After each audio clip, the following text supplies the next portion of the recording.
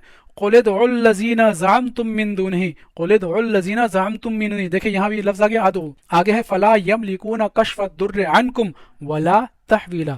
اب ذرا ان کا ترجمہ دیکھیں انہوں نے کیا کیا ہوا۔ یہ کہتے ہیں، طاہر القادری صاحب کہتے ہیں، فرما دیجئے تم ان سب کو بلا لو۔ کیا ترجمہ آ گیا؟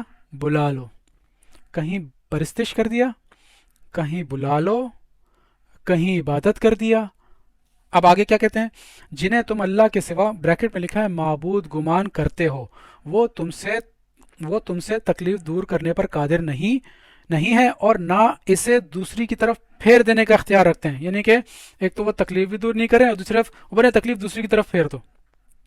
اچھا یہ کہہ رہے ہیں، تقی عثمانی صاحب کہتے ہیں، جو پہلے بریکٹ میں انہوں نے سٹارٹ لیا، جو لوگ اللہ کے سوا دوسرے معبودوں کو مانتے ہیں ان سے، بریکٹ کلوز، اب یہ سٹارٹ کر رہے ہیں، کہہ دو کہ جن کو تم نے اللہ کے سوا معبود سمجھ کر رکھا ہے انہیں پکار کر دیکھو۔ یہاں انہوں نے بھی پکارنا کر دیا، ہوگا یہ کہ نہ وہ تم سے تکلیف دور کر سکیں گے اور نہ اسے تبدیل کر سکیں گے۔ یہاں طاہر القادری اور مفتی تقی عثمانی نے اور دیگر تراجم میں نے دیکھے، انہوں نے تو بلا لو کر دیا، طاہر القادری سے کہ بلا لو، تقی عثمانی صاحب نے پکارنا ہی کر دیا۔ ساتھ ہی ساتھ ایک چیز آپ یاد رکھیے گا، یہ لوگ پکارنا زیادہ تر وہاں کرتے ہیں جہاں ان کو بتوں سے ریلیٹ کرنا ہو یا مردوں سے ریلیٹ کرنا ہو۔ جہاں تدعو کا لفظ بتوں سے اور مردوں سے ریلیٹ کرنا ہو وہاں یہ پکارنا کر دیتے ہیں، اور جہاں زندوں سے ریلیٹ کرنا ہو وہاں یہ پرستش، بندگی اس پہ لگا دیتے ہیں۔ صحیح ہے؟ اچھا اب ان کی ٹرانسلیشن آپ نے دیکھ لی، اب میں اپنی انالائز پیش کرتا ہوں آپ کے سامنے۔ قُلِ ادْعُوا الَّذِينَ زَعَمْتُم مِّن دُونِهِ، کہہ دو، پکارو، دعوت دو جن کے بارے میں تم گمان کرتے ہو اللہ کے سوا، یا جن کے بارے میں تم سمجھتے ہو اللہ کے سوا۔ کیا؟ فَلَا يَمْلِكُونَ كَشْفَ الضُّرِّ عَنْكُمْ، اللہ تعالیٰ فرما رہے ہیں نہ ان کے پاس اتنی اتھارٹی، اتنی اختیار نہیں ہے، یملکون کا لفظ آیا ہے، اتنی اتھارٹی اختیار نہیں ہے کہ وہ تم سے تمہاری تکلیف دور کر سکیں۔ یملکون کشف الضر عنکم، اور آگے کیا لکھا ہے؟ ولا تحویل، اور نہ ہی وہ اس کو تبدیل کر سکتے ہیں، یعنی کہ اللہ کے سوا کسی اور کی دعوت دے کر دیکھو، کسی اور کو پکار کر دیکھو، نہ وہ تم سے تمہاری تکلیف دور کر سکتے ہیں اور نہ ہی حالت تبدیل کر سکتے ہیں۔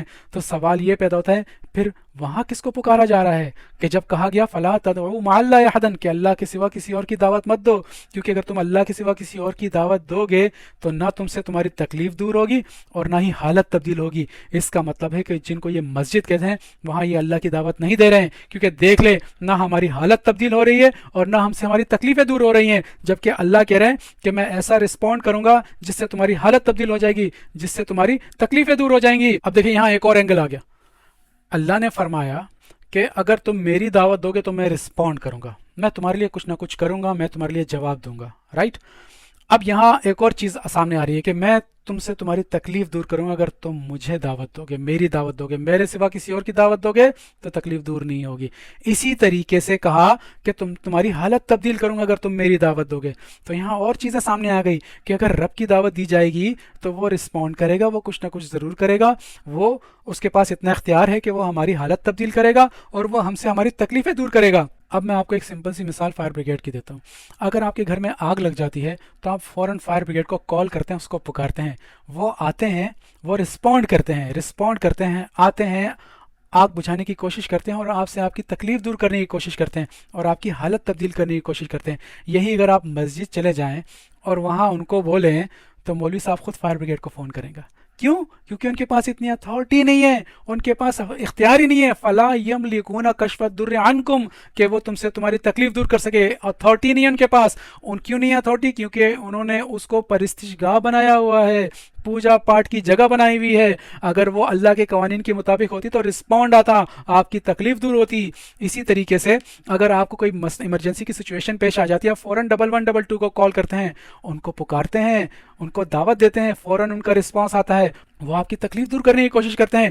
پھر وہی مسجد چلے جائیں تو مولوی صاحب خود 1112 کو کال کریں گے، کیونکہ ان کے پاس اتھارٹی نہیں ہے، کیونکہ وہ پرستش گاہ ہے، وہ پوجا پاٹ کے علاوہ اور وہاں کچھ نہیں ہوتا، وہ للہ کے لیے نہیں ہے، وہ اللہ کی مخلوق کے لیے نہیں ہے بھائی۔ ایک اور آیت دیکھیں، سورہ احقاف، یہ ہے 46 اور اس کی آیت نمبر 5 ہے۔ اس میں اللہ تعالیٰ کیا فرما رہا ہے؟ وَمَنْ أَضَلُّ مِمَّنْ يَدْعُو من دون اللہ من لا یستجیب لہ الی یوم القیامہ وہم عن دعائہم غافلون. اب پہلے تو ذرا میں ان کی ٹرانسلیشن آپ کے سامنے پیش کرتا ہوں. احمد رضا خان کیا فرماتے ہیں؟ اب دیکھیں یہاں پھر جو ہے یدعو، دیکھو ادعو کا لفظ آ گیا اور اس کے ساتھ ساتھ یستجیبو اس کا لفظ بھی آیا ہے. اب ذرا ان کی پہلے ٹرانسلیشن دیکھتے ہیں. احمد رضا خان صاحب فرماتے ہیں اور اس سے بڑھ کر گمراہ کون جو اللہ کے سوا ایسوں کو پوجے. یہاں کیا مطلب کر دیا؟ پوجے، جو قیامت تک اس کی نہ سنے اور انہیں ان کی پوجا کی خبر تک نہیں ہو. دیکھو یار یہاں کیا ترجمہ کر دیا؟ پوجا، پوجے، تدعو کا مطلب. کتنے کتنے کتنے ورسٹائل ہے یہ لوگ، کتنے ورسٹائل ہیں. ایسے ہی بولتے ہیں کہ یار مولوی جو ہیں تنگ نظر ہیں. دیکھو کتنے ورسٹائل ہیں. پوجا بٹ کی فلمیں انہوں نے بہت زیادہ دیکھی ہیں تبھی پوجا کر دیا. اسی طرح تقی عثمانی صاحب کیا کرتے ہیں؟ اس شخص سے بڑھ کر گمراہ کون ہوگا جو اللہ کو چھوڑ کر ان من گھڑت دیوتاؤں کو پکارے جو قیامت کے دن تک اس کی پکار کا جواب نہیں دے سکتے اور جن کو ان کی پکار کی خبر تک نہیں. میں نے آپ سے کہا تھا یہ پکارنا وہاں کریں گے جہاں ان کو لنک کرنا ہو مردوں سے، دیوتاؤں سے، بتوں سے. دیکھیں آپ یہاں عبادت، یہاں اگر آپ نے پکارنا کر دیا ہے تو وہاں جو سورہ جن کی آئی تھی وہاں پکارنا کیوں نہیں کیا؟ کیونکہ وہاں اگر یہ پکارنا کرتے تو اللہ نے کہا ہے میں رسپونڈ کروں گا، میں تمہاری تکلیفیں دور کروں گا، تمہاری حالت تبدیل کروں گا. نہ رسپانس آتا ہے، نہ تکلیف دور ہوتی ہے، نہ حالت تبدیل ہوتی ہے. آگے دیکھیں طاہر القادری صاحب کیا ترجمہ کرتے ہیں؟ اور اس سے بڑھ کر، اور اس شخص سے بڑھ کر گمراہ کون ہو سکتا ہے جو اللہ کے سوا ایسے، بریکٹ میں دیکھیں بتوں لگائے انہوں نے، بتوں کی عبادت کرتا ہے. یہاں انہوں نے عبادت کر دیا جو قیامت کے دن تک اسے بریکٹ میں سوال کا جواب نہ دے سکیں اور وہ پھر بریکٹ بت ان کی دعا و عبادت سے ہی بے خبر ہیں. اب اپنی انالائز کرتے ہیں. یہ سورہ احقاف میں لکھا ومن اضل، اور اس سے بڑھ کر گمراہ کون ہو سکتا ہے؟ سب سے بڑا گمراہ اس کو کہا ہے، سب سے بڑا اضل. ممن یدعو، جو دعوت دیتا ہے، پکارتا ہے، من دون اللہ، اللہ کے سوا کسی کو، جو اللہ کے سوا کسی اور کی دعوت دیتا ہے، کسی اور کو پکارتا ہے، اس سے بڑھ کر گمراہ کوئی نہیں ہے. کیوں؟ من لا یستجیب لہ، کیونکہ وہ اس کے لیے رسپونڈ ہی نہیں کر سکتا، جواب ہی نہیں دے سکتا، وہ اس کے لیے کچھ نہیں کرتا. سیم وہی فلا تدعو مع اللہ احدا، کہ اللہ کے سوا کسی اور کی دعوت دو گے تو رسپونڈ نہیں آئے گا، تمہاری تکلیف دور نہیں ہوگی، تمہاری حالت تبدیل نہیں ہوگی، کیونکہ رب کا نظام جو ہے وہ پالتا ہے، رب پالتا ہے، نشوونما دیتا ہے، آپ کی ضروریات زندگی پوری کرتا ہے. تو جب آپ رب کی دعوت ہی نہیں دیں گے، اس کو پرستش گاہ بنا دیں گے، جب آپ اللہ کی دعوت ہی نہیں دیں گے، اس کو پوجا پاٹ کی جگہ بنا دیں گے، تو پھر تو یہی ہونا ہے. دیکھیں ہمارا کیا حال ہے اس وقت، کتنی مصیبتوں میں ہم لوگ گھرے ہوئے ہیں. اور آگے کیا لکھا ہوا ہے؟ الی یوم القیامہ، قیامت کے دن تک وہ، یعنی کہ قیامت کے دن تک وہ رسپونڈ نہیں کر سکتے، جواب ہی نہیں دے سکتے تم لوگ. کیوں؟ وہ ہم ان دعائہم غافل، اور وہ تمہاری پکار سے غفلت میں پڑے ہوئے ہیں. کیسے غفلت میں پڑے ہوئے ہیں؟ یہ لوگ بولتے ہیں جیسے انہوں نے کہہ دیا اس کا مانگنا، مانگا کرو، دعائیں مانگا کرو، گڑ گڑا کے مانگا کرو. تو اگر ان سے پوچھتے ہیں کہ یار تم نے جو لکھا ہوا ہے قبول ہوں گی، ضرور قبول ہوں گی، قبول تو ہوتی نہیں ہے، تو پھر یہ کیا بولتے ہیں؟ یار اصل میں یہ جو دعائیں ہیں نا، یہ نیکیاں بن کر، جو تمہاری دعائیں قبول نہیں ہوتی نہیں، یہ نیکیاں بن کر تمہارے اعمال میں لکھ دی جاتی ہیں. تو جب قیامت میں کچھ کمی ہو جائے گی تمہاری نیکیوں میں جنت میں جانے سے، تو یہ نیکیاں ایڈ کر دی جائیں گی. تو یہ لوگ غفلت میں پڑے ہوئے ہیں، اور تمہیں بھی غفلت میں ڈبو کے رکھا ہوا ہے، تمہیں بھی غافل کر کے رکھا ہوا ہے کہ لگے رہو لگے رہو. نیکیاں بن کر ابے وہاں ہورے ہوں گی، مزے ہوں گے، وہاں کے لیے رکھے جا رہے ہیں. یہ بتوں اور مردوں سے پکارنا ریلیٹ کر دیتے ہیں. تو آئیے اس کو بھی ذرا کلیئر کر دیتے ہیں. میں چاہتا ہوں کہ یہ آپ کے سامنے اس لفظ کی بھرپور طریقے سے قرآن کے حوالے دے کر ایکسپلین کر دوں، پھر میں ان 3 آیتوں کی طرف آؤں گا کہ انہوں نے کیا کیا اس کے ساتھ، کتنا بڑا انقلاب تھا اور اس کو کیا ملیاں میٹ کر کے رکھ دیا انہوں نے. یہ ہے سورہ فاطر، سورت نمبر 35 اور اس کی آیت نمبر 14 میں ہے ان تدعوہم، اگر تم ان کی دعوت دو، ان کو پکارو، لا یسمعوا دعاکم، وہ تمہاری پکار، تمہاری دعوت نہیں سن سکتے. انہوں نے فوراً کہا دیکھو بتوں کے بارے میں ہے. تو یہی تدعو کا لفظ تو وہاں بھی آیا، مسجد اللہ کی آیت میں بھی وہاں لکھا ہے فلا تدعوا مع اللہ. تو وہاں کیوں پکارنا کیوں نہیں کیا؟ وہ اس لیے نہیں کیا کیونکہ وہاں تو آیا کہ میں رسپونڈ کروں گا، میں جواب دوں گا. تو اس کا جواب کہاں سے دیتے کہ بھائی وہاں تو رسپانس آ ہی نہیں رہا.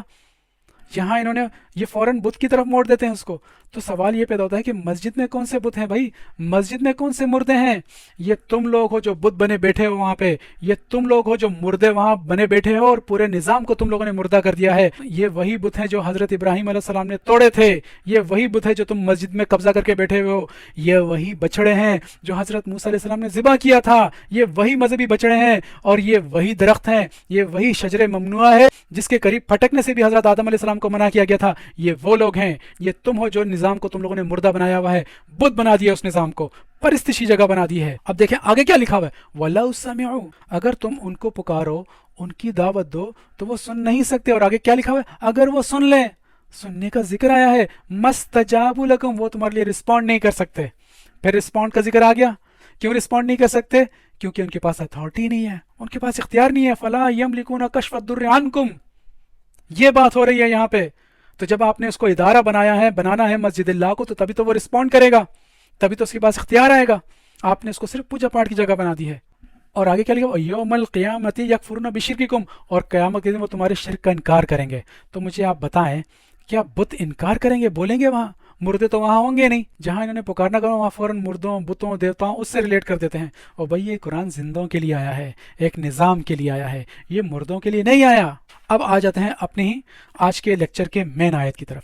دیکھیں میں نے آپ کو کہا تھا وَأَنَّ الْمَسَاجِدَ لِلَّهِ فَلَا تَدْعُوا مَعَ اللَّهِ أَحَدًا، اور مسجدیں اللہ ہی کے لیے ہیں، اور وہاں اللہ کے سوا کسی اور کی دعوت مت دو۔ تو دیکھیں یہ پورا میں نے آپ کو ان آیتوں کے تحت ایکسپلین کر دیا، یعنی کہ مساجد اللہ کے لیے مطلب اللہ کی مخلوق کے لیے ہیں، جس طرح للہ ما فی السماوات ما فی الارض، کیونکہ اللہ نہ ہی ان مسجدوں کو استعمال کرتے ہیں، نہ ہی اس کو ان کی ضرورت ہے، اس کو استعمال تو لوگوں نے کرنا ہے، اللہ کی مخلوق نے کرنا ہے اس کو استعمال۔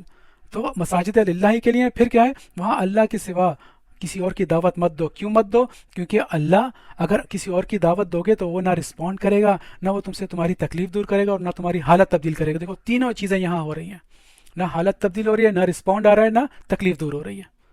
تو مسجد تو ایک ادارہ ہے، سینٹر ہے ربوبیت کا، سینٹر ہے ربوبیت کا، رب کے نظام کا سینٹر ہے، وہ سینٹر جو آپ کے لیے رسپونڈ کرے گا، جو آپ کے لیے جواب دے گا۔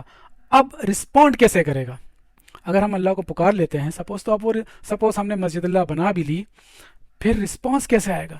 جو یہاں کہے کہ رب آپ کو رسپونڈ کرے گا، جواب دے گا، آپ کے مسائل کے حل کے لیے جواب دے گا، کچھ نہ کچھ کرے گا، تکلیفیں دور کرے گا، حالت، تو وہ کیسے کرے گا؟ اب میں آپ کو قرآن میں کچھ الفاظ ہے جو استعمال ہوئے ہیں، اس سے آپ کو ثابت کرتا ہوں۔ دیکھیں قرآن میں سورہ فتح 48 اور اس کی آیت نمبر 10 میں ید اللہ کا لفظ استعمال ہوا ہے۔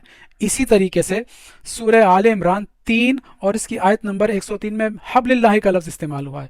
اسی طرح سورہ بقرہ سورت نمبر 2 اور اس کی آیت نمبر 154 میں سبیل اللہ کا لفظ استعمال ہوا ہے۔ اب پہلے جو ید اللہ ہے، اللہ کا ہاتھ، کیا آپ نے واقعی میں اللہ کا ہاتھ دیکھا ہے؟ کیا واقعی میں اللہ کا ہاتھ ہوتا ہے؟ یہاں تو لکھا ہوا ہے اللہ کا ہاتھ، ید اللہ ہے۔ یہاں اس پوری آیت کو اگر آپ دیکھیں تو یہاں جو ید اللہ کہا ہے وہ اللہ کی اطاعت کرنے والوں کا ہاتھ، اللہ نے ید اللہ کہا ہے، اللہ کی اطاعت کرنے والوں کا ہاتھ اللہ کا ہاتھ ہوگا۔ اسی طریقے سے جو حبل اللہ کہا ہے، اللہ کی رسی، کیا واقعی میں کوئی رسی ہے جس کو پکڑنا ہے؟ اللہ کے احکامات جو قرآن پاک میں ہیں اس کو اللہ نے رسی کہا ہے، اللہ کی رسی۔ اسی طرح سبیل اللہ ہے، کیا سبیل اللہ ہے اللہ کا راستہ، کیا اللہ اس راستے پہ چل کر جاتے ہیں؟ کیا کبھی آپ نے دیکھا وہ اللہ اس پہ جا رہے ہوں؟ نہیں، جو اللہ کی اطاعت کرنے والے لوگ ہوں گے ان کا جو راستہ ہے وہ اللہ کا راستہ ہوگا۔ تو اسی طرح جو یہاں ہے مساجد للہ ہے، یہاں اللہ کی اطاعت کرنے والے لوگ ہوں گے، یہاں اللہ کی اطاعت کرنے والے لوگ ہوں گے، اور ان کا رسپونڈ ہی رب کا رسپونڈ ہوگا۔ تبھی کہا استجب لکم، تمہارے لیے رسپونڈ آئے گا، تمہاری حالت تبدیل ہوگی۔ کیسی؟ وہاں اسی طرح ید اللہ کی طرح، سبیل اللہ کی طرح اللہ کی اطاعت کرنے والے لوگ ہوں گے جو اس مسجد کو بنائیں گے، وہ مسجد جو للہ کے لیے ہوگی، اللہ کی مخلوق کے لیے، اور ان کا رسپانس ہی اللہ کا رسپانس ہوگا اور رب کا رسپانس ہوگا۔ یہ ہے مطلب۔ آگے آیت دیکھیں، اگلی آیت ہے اسی سے لنکڈ ہے، اس میں ہے سورہ جن کی سورت نمبر 72 آیت نمبر 19۔ اس میں اللہ تعالیٰ فرما رہے ہیں وَأَنَّهُ لَمَّا قَامَ عَبْدُ اللَّهِ يَدْعُوهُ قَعَدُوا يَكُونُونَ عَلَيْهِ لِبَدًا۔ پہلے میں آپ کے سامنے ان کی ٹرانسلیشن رکھتا ہوں کہ انہوں نے کیا بیڑا غرق کیا اس کا۔ احمد رضا خان صاحب فرماتے ہیں، یہ کہتے ہیں اور یہ کہ جب اللہ کا بندہ اس کی بندگی کرنے کے لیے کھڑا ہو، دیکھیں یہاں پھر وہی ادعو کا لفظ ہے نا، انہوں نے کیا کرتی، جب اللہ کا بندہ اس کی بندگی کرنے کھڑا ہو، یعنی کہ نمازی، کیونکہ مسجد کو پرستشگاہ ثابت کرنی تھی، تو قریب تھا کہ وہ جن اس پر ٹھٹ کے ٹھٹ ہو جائیں۔ اب مجھے کوئی بتاؤ یار، ٹھٹ کے ٹھٹ ہو جائیں، یہ کون لوگ ہیں یار؟ کیا مطلب ہے اس کا، ٹھٹ کے ٹھٹ ہو جائیں؟ تقی عثمانی صاحب کو دیکھیں، وہ کیا لکھتے ہیں، اور یہ کہ جب اللہ کا بندہ اس کی عبادت کرنے کے لیے کھڑا ہوا، عبادت سیم پرستشگاہ، عبادت کرنے کے لیے کھڑا ہوا، تو ایسا معلوم ہوا کہ یہ لوگ اس پہ ٹوٹے پڑ رہے ہوں، یہ لوگ اس پہ ٹوٹے پڑ رہے ہوں۔ ڈاکٹر طاہر القادری صاحب نے کیا ترجمہ کیا ہے، وہ کہتے ہیں اور یہ کہ جب اللہ کے بندے، بریکٹ میں انہوں نے محمد صلی اللہ علیہ وسلم لگایا، صحیح ہے، اس کی عبادت کرنے کے لیے کھڑے ہوئے تو وہ ان پر ہجوم در ہجوم جمع ہو گئے،